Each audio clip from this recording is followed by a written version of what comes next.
और चैनल। तो जैसा कि आपको पता है कि कल सुप्रीम कोर्ट में जो मैटर था वो यानी कि कल जो 8 जुलाई थी उसके हिसाब से कल की हियरिंग हो चुकी हैं। कल की सुप्रीम कोर्ट की हियरिंग हो चुकी है एंड जैसा मैंने आपको बोला था कि ये मेरी प्रेडिक्शंस जो बोली थी ना, सेम टू सेम वैसी प्रेडिक्शन आई है। अगर आपने सही से सुनी हो तो एग्जैक्ट वही प्रेडिक्शन मैंने जो आपको बताई थी वही है प्रेडिक्शन। सबसे पहले अपन लेते हैं एक ब्लैंक स्क्रीन ताकि अपन यहाँ पर डिस्कस कर पाएँ, ठीक है। जैसा कि मैंने आपको बताया था प्रेडिक्शन में कि पहली हियरिंग में कभी भी सुप्रीम कोर्ट ये नहीं बोलेगा कि reNEET is going to happen, और सेम टू सेम कुछ वैसा ही हुआ है। रीनीट का अभी तक कुछ भी फाइनल डिसीजन नहीं आया है। बट सेकेंड, मैंने ये बोला था कि स्टे ऑन काउंसलिंग एक हो सकता है कि इससे अपने को पता चले, बट अभी तक काउंसलिंग को भी बहुत टाइम है, क्योंकि काउंसलिंग तो मुझे लगता है कि जुलाई के 4th वीक में होगी। तो अभी तक उसके ऊपर कोई अपडेट नहीं है, क्योंकि नेक्स्ट जो हियरिंग डेट है ना, वो नेक्स्ट हियरिंग की डेट ही 11 जुलाई है। तो अभी तक इस पर कुछ बात ही बड़ी नहीं हुई है, तो इस वजह से इस मैटर पर डिस्कशन नहीं हुआ है। बात करूँ यहाँ पर आपके आज की हियरिंग के जो कंक्लूजन क्या हुए, तो अपन वापस आते हैं वहाँ पर कि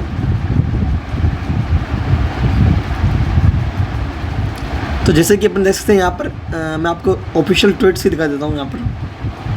तो जैसे आप यहाँ पे देख सकते हो कि CJI ने बोला है कि if the modality of the paper leak is through electronic means और social media, it is a possibility that leak is wide CJI in NEET UG case. मतलब उन्होंने ये बोला कि अगर पेपर व्हाट्सएप पे और कुछ ये भी बोल रहे हैं कि टेलीग्राम पे हुआ है, तो तब तो ये पेपर लीक का केस है और अपने को रीनीट करवाना ही एक सोल्यूशन होगा यहाँ पर। तो जैसा कि अपने जानते हैं कि टेलीग्राम वाला तो कोई स्ट्रॉन्ग केस नहीं है, टेलीग्राम वाला तो स्ट्रॉन्ग केस है ही नहीं, क्योंकि वहाँ पे नीचे भी लिखा हुआ है साथ में ही वीडियो के नीचे कि एडिटेड, यानी कि वो एडिटेड हो जाए वो डॉक्यूमेंट है। तो मुझे तो लगता है कि टेलीग्राम वाला केस रियल होगा। वैसे भी अभी तक इसकी जाँच होगी, अभी तक इसके सभी जो जाँच होगी, और अगर ये मिलता है कि टेलीग्राम पर भी लीक हुआ तब तो ये रीनीट कन्फर्म, बट मुझे लगता है कि टेलीग्राम वाला रियल केस है। बात करें व्हाट्सएप वाले केस की, तो व्हाट्सएप वाले में हाँ, लाइक पटना वाले केस में व्हाट्सएप पे पेपर मिला था,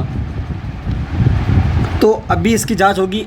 यह कंफर्म नहीं है कि व्हाट्सएप मिलते ही रीनेट हो जाएगी, अभी तक कंफर्म नहीं है, बट बता रहा हूँ कि हाँ ये थोड़ा सा खेट लगता है। और बात करें रीनेट के चांसेस की, तो रीनेट सिर्फ ओनली 1 चांस में हो सकती है, तो वो चांस है पटना वाला केस। मैंने पहले आपको यह बोला था कि सिर्फ और सिर्फ पटना वाले केस में ही इतना दम है कि वो रीनीट करवा सके, वरना चाहे गुजरात का गोधरा केस हो या फिर राजस्थान की अलग अलग FIR हो, वो उनमें से कोई भी नीट को वापस नहीं करवा सकती हैं। ओनली रीनीट हो सकती हैं इन दिस केस रीनीट सिर्फ इस केस में हो सकती है, पटना वाले केस में, वरना कभी भी रीनीट नहीं हो सकती है। तो आज बात करो आज की हियरिंग की, तो हाँ स्ट्रॉन्ग केस लगा है, और मतलब CJI ने ये बोला है कि रीनीट is extreme decision,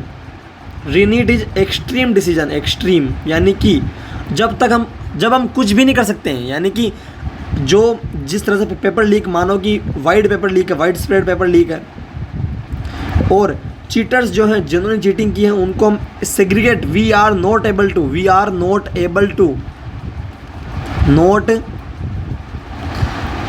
to segregate then इस केस में हम रीनीट को करवा रहे होंगे, वरना रीनीट हमारा लास्ट ऑप्शन है। जब हमारा पहले मुद्दा यह होगा, मेन CJI ने क्या बात बोली है, CJI ने बात यह बोली है कि टाइमिंग क्या है लीक होने की, बस वो मैटर करती हैं। यानी कि पेपर लीक किस टाइम पे हुआ, और एग्जैक्ट जो पेपर का टाइमिंग है वो 5 मई को 2 बजे की है, ठीक है। तो इस दोनों के बीच में कितना टाइम लैग है, अगर ये टाइम लैग कम है तो यह पॉसिबिलिटी है कि पेपर लीक वाइड लेवल पे नहीं हुआ होगा। बात करूँ अब नेक्स्ट हियरिंग डेट में क्या पॉसिबिलिटी हो सकती है, ठीक है। एक बार अपन दूसरे भी इनको रीड कर लेते ट्वीट्स को। बात करें अपन यहाँ दूसरे ट्वीट्स की, तो जैसे कि कोर्ट नीड नॉट ऑलवेज भी, ये नहीं है, अपना वाला नहीं है। तो सुप्रीम कोर्ट हैज़ ये भी नहीं है। डिसलाइनिंग। और हाँ, जैसे यहाँ पे बोला है सुप्रीम कोर्ट ने ये है टुडे कि NEET UG 2024 supreme court 6 government anti disclosure on status of counselling. ये भी इम्पोर्टेंट नहीं है अभी तक इसमें, क्योंकि NEET UG supreme court 6 government anti disclosure on status of counselling. हाँ, ये वाला इम्पोर्टेंट है। While hearing a batch of petitions challenging the NEET 2024 examination, the Supreme Court posted a volley of questions to the Union government and the National Testing Agency regarding the nature of the paper leak and the steps taken to identify beneficiaries of fraudulent। ठीक है, सो कुल मिला के conclusion ये है कि, और CGI ने साफ साफ ये बात बोली, ये बहुत इंपॉर्टेंट है, सीजीआई ने साफ साफ ये बात बोली है कि undeniable that paper leak happened. हाँ, मतलब पेपर लीक तो हुआ ही है, ये तो कंफर्म है, but retest necessary if tainted candidates can't be segregated and leak is widespread. Supreme court ये बात बोली सुप्रीम कोर्ट ने। ठीक है, तो अभी मैं अब अपन बात करते हैं कि 11 जुलाई को क्या पॉसिबिलिटी हो सकती है।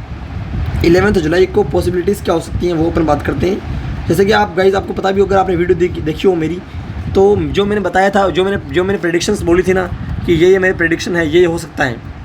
प्रेडिक्शंस जो मैंने बोली थी इस 8 जुलाई के मैटर से पहले, वो सारी प्रेडिक्शंस लगभग सही हुई हैं। मैंने ये बोला था कि पहली हियरिंग में रीनीट का डिसीजन नहीं आएगा, और सेम टू सेम वैसा ही हुआ है, क्योंकि इतने बड़े केस में फर्स्ट हियरिंग में ही कोई रीनेट का ऑर्डर नहीं पास होने वाला। ठीक है, सो अपन यहाँ पर बात कर लेते हैं यहाँ पर सारी चीज़ों की। तो जो मैंने प्रेडिक्शंस बोली थी आपको, फर्स्ट यहाँ पर लिखता हूँ, जो मैंने प्रेडिक्शन वहाँ बोली थी 8 जुलाई वाले मैटर में, और अब जो मैं अगली प्रेडिक्शन दे रहा हूँ, यहाँ पर मतलब ये कोई कंफर्म नहीं है, बट मैं प्रेडिक्शन बता रहा हूँ कि आगे क्या हो सकता है। ठीक है, तो प्रेडिक्शन और 8 जुलाई की मेरी क्या रखी थी कि मतलब रीनेट का मैटर तो ऐसा नहीं होगा कि फर्स्ट हियरिंग में रीनेट का अनाउंस हो जाए, तो ऐसा कुछ भी नहीं हुआ है, सेम टू सेम वैसा ही हुआ है। मैंने कहा था काउंसलिंग पे स्टे लग सकता है, बट ऐसा भी नहीं होगा, क्योंकि अगली जो डेट है वो 2 दिन बाद की है, इसलिए काउंसलिंग वाला मुद्दा यहाँ पर नहीं उठाएगा। ठीक है, तो उस पर कुछ बात भी ज़्यादा नहीं हुई, क्योंकि वो उससे ज़्यादा फ़र्क नहीं पड़ रहा है यहाँ पे। ठीक है, उसके अलावा जो मैंने बोला था कि मतलब हाँ, रीनीट इज़ एक्सट्रीम डिसीजन, मैंने ये भी बोला था कि रीनीट इज़ एक्सट्रीम डिसीजन। बहुत सारे मतलब गवाह और आपको एविडेंसेस आपके पक्ष में होने चाहिए। अगर आपको रीनीट चाहिए ना, तो सारे, एक तो time, first thing is time पे आपकी इन्वेस्टिगेशन हो जाए। ठीक है, सेकेंड इज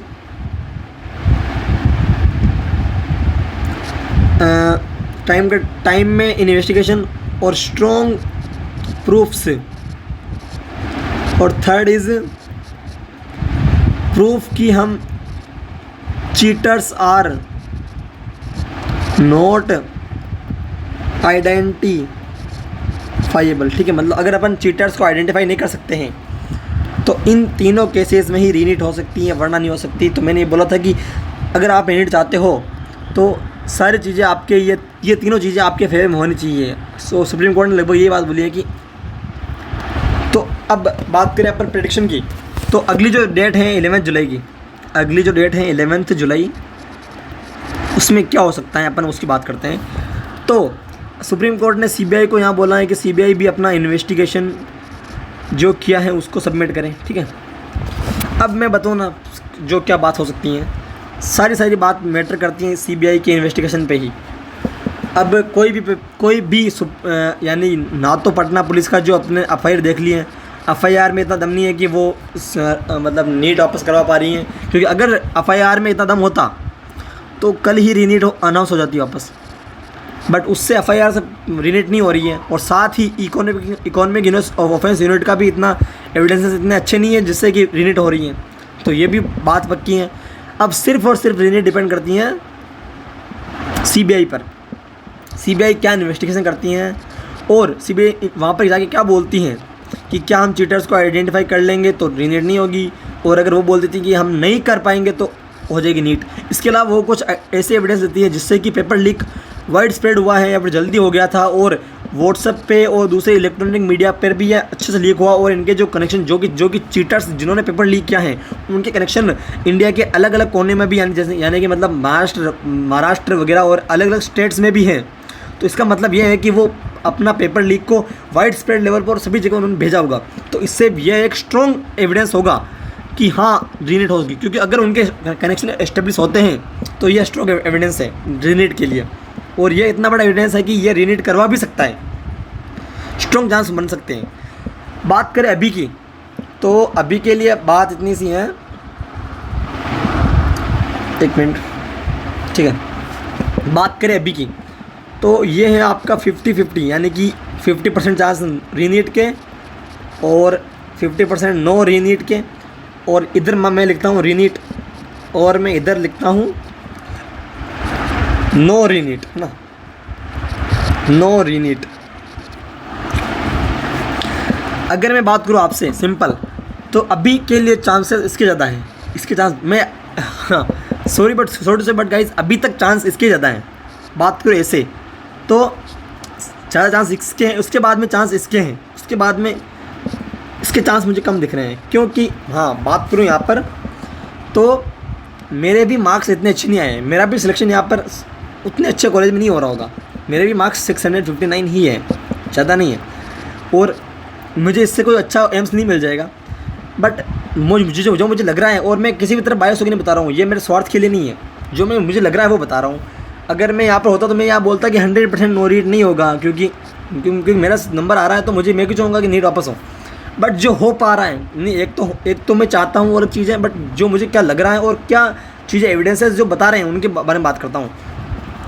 तो हाँ चांस है कि रीनीट होगी, ऐसा बात नहीं है कि रीनीट नहीं हो सकती है, बट ये सब अभी डिपेंड करता है CBI पर, और सारे एविडेंसेस जो है ना स्ट्रॉन्ग होने चाहिए, सारे स्ट्रॉन्ग एविडेंस होने चाहिए, तब जाके सारी चीज़ें फेवर में। इन ये तीनों जो मैंने आपको बताई थी टर्म्स, कि वाइड स्प्रेड लेवल हो, इलेक्ट्रॉनिक मीडिया में लीक हो, और साथ ही में चीटर्स को हम आइडेंटिफाई नहीं कर पाते हैं, तो ये 3 चीज़ें हो तब जाके रीनेट होती हैं। ये तीनों चीज़ें आपकी फेवर में हो, यानी कि कुल मिला के CBI ये कौन बोलेगी ये बातें, तो ये बातें CBI ही बोलेगी, कोई नहीं बोलने वाली। तो CBI, अब ये CBI बातें बोलती है नहीं बोलती, ये सब डिपेंड करता है 11 जुलाई को, बस सीधी बात है। और अगर ये चीज़ नहीं बोलती है तो फिर रीनेट नहीं होगी, ख़त्म बात। इसलिए ऐसा लग रहा है। सो प्रेडिक्शन ये है कि CBI, अब मैं लिखे मतलब यहाँ पे लिखता हूँ सिर्फ all depends on CBI and CJI। CBI क्या बोलती हैं और CJI यानी कि चीफ जस्टिस ऑफ इंडिया, अपने जो CJI हैं वो इनसे कन्विंस होते हैं क्या, अगर CBI जो बोलती हैं, अगर उन्हीं बातों से CJI भी कन्विंस होंगे तो एक मैटर जो है अपने पास में जा रहा होगा। और चांसेस यह भी है कि अगली डेट भी मिल जाए, इसके अंदर अगली डेट ऑफ हियरिंग भी मिल जाए, क्योंकि यह अभी इतना सिंपल मैटर नहीं है, लंबा मैटर है। बट हाँ कोर्ट चाहेगी कि जल्दी डिस्क्लोज हो ताकि फटाफट एग्ज़ाम हो पाए। सो ये मैटर है, और लेट्स सी कि 11 जुलाई क्या होता है। वैसे भी 11 जुलाई को मैं शाम को ही आपको वीडियो से अपडेट कर दूँगा कि क्या हुआ है, ठीक है। So thanks for watching this video, please like and share, और जो भी होगा सबके साथ होगा, बिलीव ऑन गॉड, जो भी होगा अच्छा होगा। और अगर एग्ज़ाम होगा तो 24 लाख का सभी का होगा, आपका और मेरा अकेला का नहीं होगा। सो अपनी साथ में रीड की तैयारी भी करते रहिए, और बस ये इतना ही था इस वीडियो में। Thanks for watching.